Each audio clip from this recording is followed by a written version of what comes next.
I think it's wonderful when a man and woman adore one another. I think it's wonderful when they decide to spend their lives with one another. I understand that in the throes of the romance of the moment, they find it hard to concentrate on the preparatory work that needs to get done. None of this has frustrated me. I think that deep mutual affection is a beautiful thing. Here's what has frustrated me again and again: unrealistic expectations. There, I've said it. I am persuaded that it is more regular than irregular for couples to get married with unrealistic expectations. Again and again, I have sat with couples who simply do not seem to be taking seriously the important things the Bible has to say about what every marriage will encounter in the here and now. Unrealistic expectations always lead to disappointment. You know this is true if you have ever looked at a vacation website before traveling there. No vacation site will actually look as nice and function as well as it does on its promotional site on the internet. You inevitably end up disappointed because you started out with unrealistic expectations. We took our family on a vacation to Disney World. We looked at that beautiful Disney literature, but we weren't told that we would stand under a blazing sun for 90 minutes in 120-degree heat and 200% humidity to ride a ride that takes 33 seconds. My son, who was at this time just a little guy, saw a ride that he wanted to go on. We walked for what seemed like forever and finally found the end of the line. We stood in line so long that my son and I had this conversation.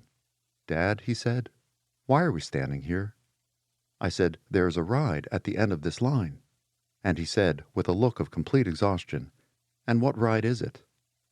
We had been in the line so long that he had forgotten why we were standing there. Unrealistic expectations always lead to disappointment. Using the Bible biblically. Part of the problem is the way we use Scripture. We mistakenly treat the Bible as if it were arranged by topic. You know, the world's best compendium of human problems and divine solutions. So when we're thinking about marriage, we run to all the marriage passages. But the Bible isn't an encyclopedia. It is a story, the great origin to destiny story of redemption. In fact, it is more than a story. It is a theologically annotated story. It is a story with God's notes. This means that we cannot understand what the Bible has to say about marriage by looking only at the marriage passages, because there is a vast amount of biblical information about marriage not found in the marriage passages.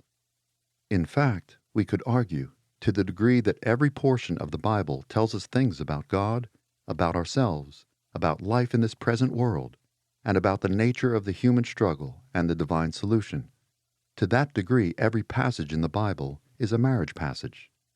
Every passage imparts to us insight that is vital for a proper understanding of the passages that directly address marriage, and every passage tells us what we should expect as we deal with the comprehensive relationship of marriage.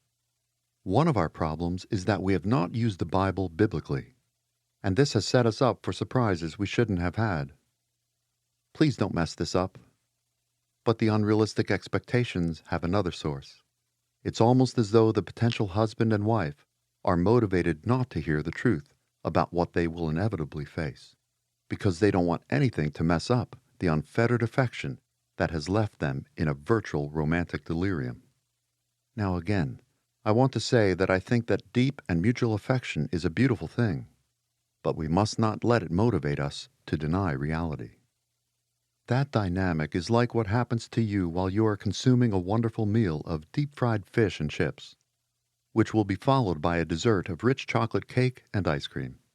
You simply have no interest in considering what this meal is doing to your heart and waistline. You do not want to discuss calories and cholesterol. You are not very motivated to consider fat and sugar content. No, you want to savor every delectable morsel. You want to consume all the fish and fries you can while they are still warm and crunchy. And no matter how full you are planning to consume a hearty piece of that 4-layer double chocolate mousse cake. You see, in the midst of the power of premarital romance, it is very hard to get yourself to want to take a hard and honest look at reality. That is, those things that every couple will face someday, somehow, some way.